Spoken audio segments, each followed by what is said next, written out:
What up, y'all? It's your boy, Mr. Downtown Ray Melo, and you're listening to the Entertainment Report on iHeartRadio, live from Dubai for Tuesday, February 11th, 2020, delivering some major stories and trends going on in the world of entertainment and beyond. You can follow the show on Facebook, Twitter, or Instagram, facebook.com/The Entertainment Report with Ray Melo, that's REYMELO, on Twitter at The Enter Report, or on Instagram at The Entertainment Report. You can listen to the show anytime you want on iHeartRadio. Just go to iHeart.com or your iHeart phone app, search for the Entertainment Report, and it'll take you to the page.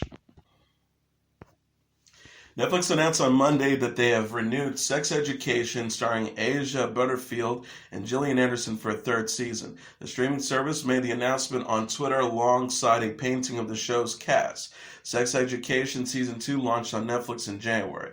The series follows Butterfield's Otis, whose mother, Jean, played by Anderson, is a sex therapist. Otis sets up an underground sex therapy clinic at his school with help from his friend Maeve, played by Eva Mackey. Kuti Gatwa, Connor Swindles, Kedar Williams Sterling, Alistair Petrie, Amy Lou Wood, and Tanya Reynolds also star. Sex Education is created, written, and executive produced by Laurie Nunn. ABC has renewed medical drama The Good Doctor for a fourth season, the network announced on Monday. The Good Doctor stars Freddie Highmore in the lead role of Dr. Sean Murphy, a young surgeon with autism who works at San Jose's St. Bonaventura Hospital. David Short created the series and serves as a showrunner. Antonia Thomas, Nicholas Gonzalez, Hill Harper, Richard Schiff, Christina Chang, Fiona Gobelman, Will Young Lee, and Paige Spire also star. The show is currently in its third season. The Good Doctor is ABC's most watched show after adding in 35 days of delayed viewing across all linear and digital platforms, averaging 15.6 million total viewers. President of ABC Entertainment, Carrie Burke, said in a statement, "The Good Doctor has been a cornerstone on Monday nights and is one of those special heartfelt series that fearlessly tackles inclusivity." David Short's thoughtful storytelling, combined with an incredible cast led by Freddie Highmore's nuanced performance as Dr. Sean Murphy, are what have made the series a breakout hit over the past 3 seasons, and I'm excited to see where they take us next. A CSI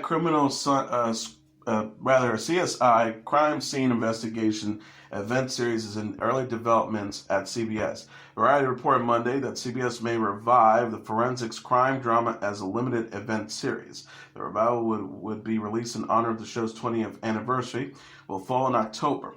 CSI had a 15-season run on CBS from 2000 to 2015.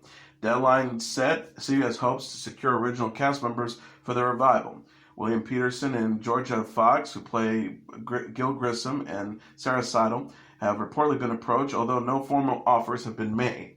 CBS is in talks with the original series creator Anthony Zucker and executive producer Jerry Bruckheimer and the show's creative team, according to the Hollywood Reporter. Jason Tracy will write the script. Sources say the event series will take place in Las Vegas, the setting of the original series.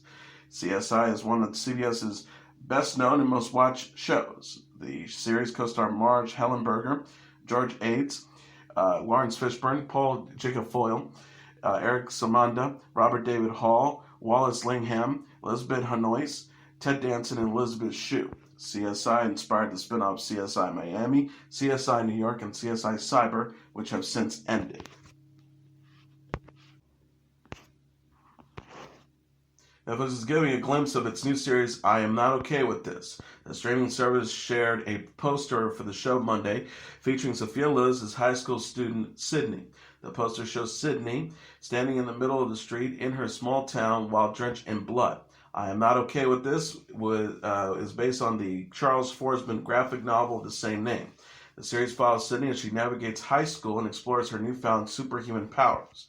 Netflix previously released a teaser trailer featuring Sydney and her classmate Stanley, played by Wyatt Oleff.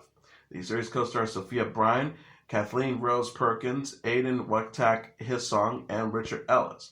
I'm Not Okay With This hails from the End of the Explosive World producer Jonathan Entwistle and Chrissy Hall. Stranger Things producer Sean Levy and Dan Cohen will serve as executive producers. Lillis and Oleff previously co-starred as Beverly and Stanley in It and It Chapter 2. I'm Not Okay With This starts streaming on February 26.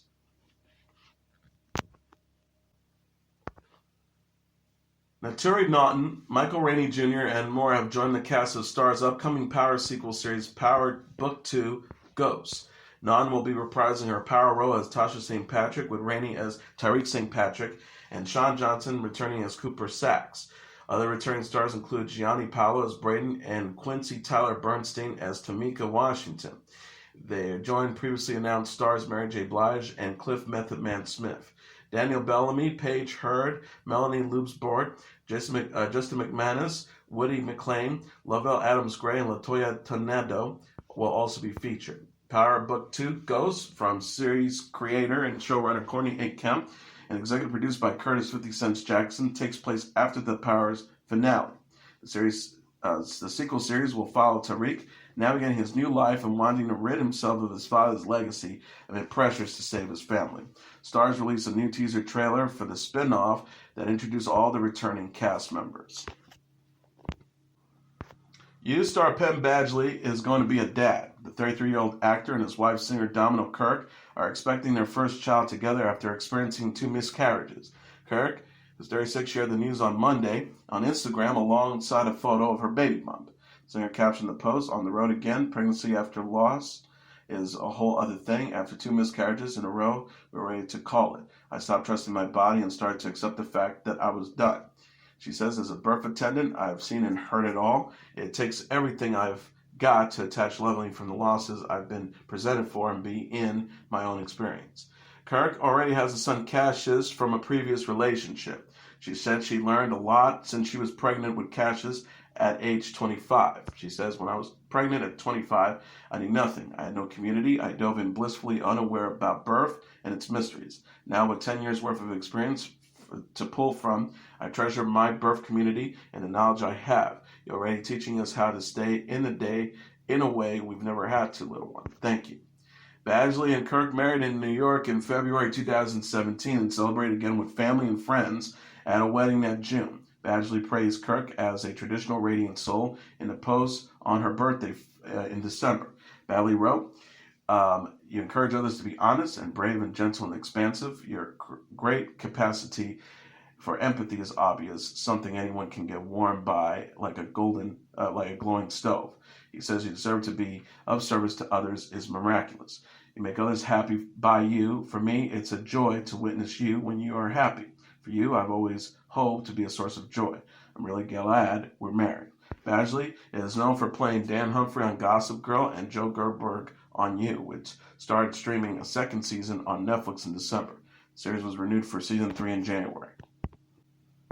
John Kraskinsi is looking back on his audition to play Steve Rogers, aka Captain America, in the Marvel Cinematic Universe.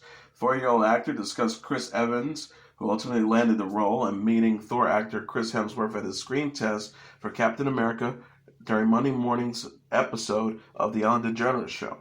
Kraskinsi confirmed he and Evans grew up in nearby towns outside Boston, Massachusetts. Kraskinsi says, "We weirdly went to rival high schools at the same time. I think we might have played sports against each other, but didn't know." Kraskinsi said he auditioned for Captain America before Evans was officially offered the role.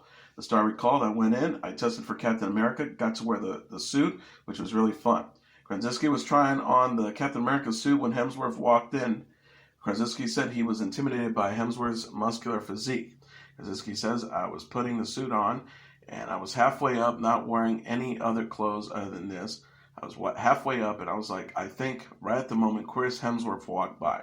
He was like, 'You look good, mate.' I was like, 'Nope, you know what? It's fine. We don't have to do this.' He was just like jacked." He also jokingly added, he was like, "You're going to look great in that suit." I was like, "Don't make fun of me, Hemsworth. I just walked away right there." No, I didn't. I acted my heart out that day, and it didn't work. Evans went on to play Captain America in several MCU films, most recently Avengers Endgame. Kraskinsi and Evans teamed up for a Hyundai ad that ran during Super Bowl 54 this month. The ad showed Kraskinsi, Evans, and Rachel Dratch using heavy Boston accents. Kraskinsi will next appear in A Quiet Place Part 2, which he also wrote and directed. The movie co-stars his wife, actress Emily Blunt, and opened in theaters March 20th. On Ellen, Kraskinsi discussed how he wrote his character Lee Abbott into the sequel, despite his character's death in the first film. Attorney for former Hollywood producer Harvey Weinstein will wrap their defense this week as the sex assault trials heads for a conclusion. Weinstein's defense began to call a few more witnesses after the trial resumed in New York on Monday.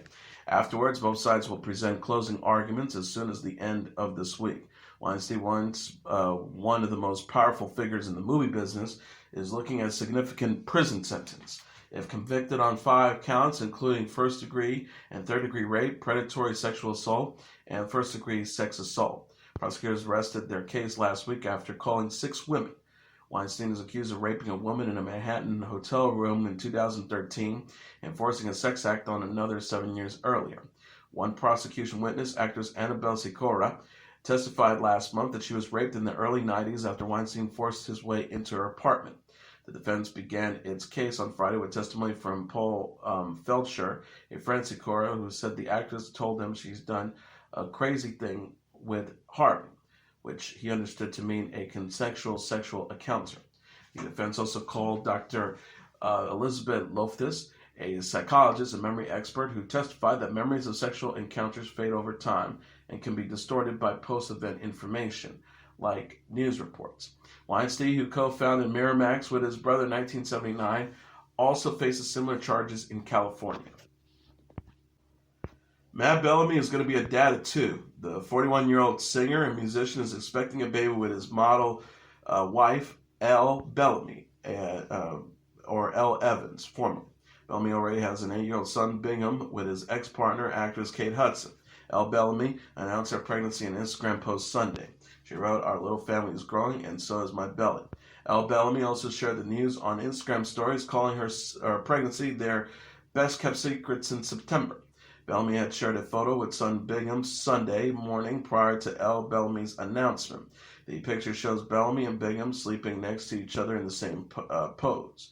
He wrote, "Sunday mornings." Bellamy and Elle Bellamy married in August after getting engaged in December 2017. Elle Bellamy said after their engagement that Bellamy proposed during a vacation in Fiji. The model wrote on Instagram, "Just a few days after my birthday, the most romantic holiday of our lives, the man of my dreams asked me to marry him." She says, "I can't imagine our lives apart. What can I imagine is a bright future full of love and light and family and friends, moments that can turn into cherished memories and a lifetime of pure bliss." Bellamy is the frontman of the British rock group Muse.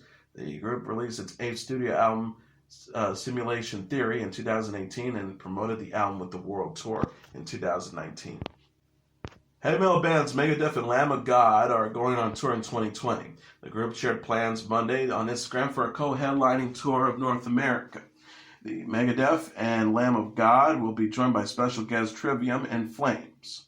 Tickets go on sale Friday at 10 a.m. local time, with pre-sale ticket available to city car holders beginning Tuesday.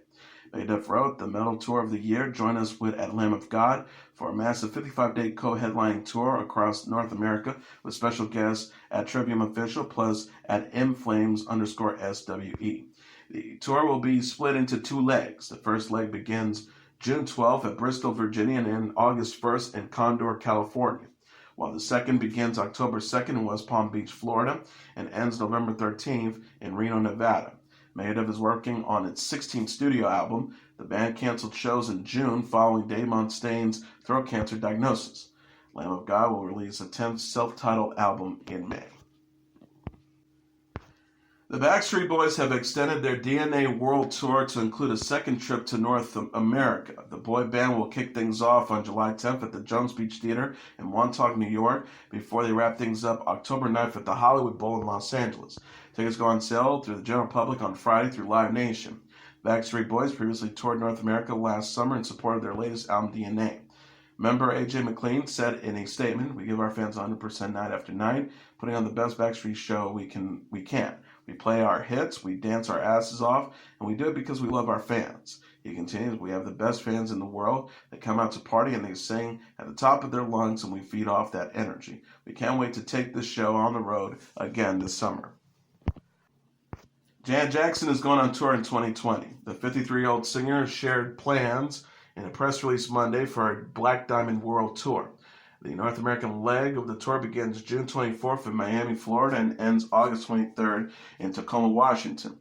Tickets go on sale to the general public Thursday, with pre-sale tickets available Tuesday at 11 a.m. local time.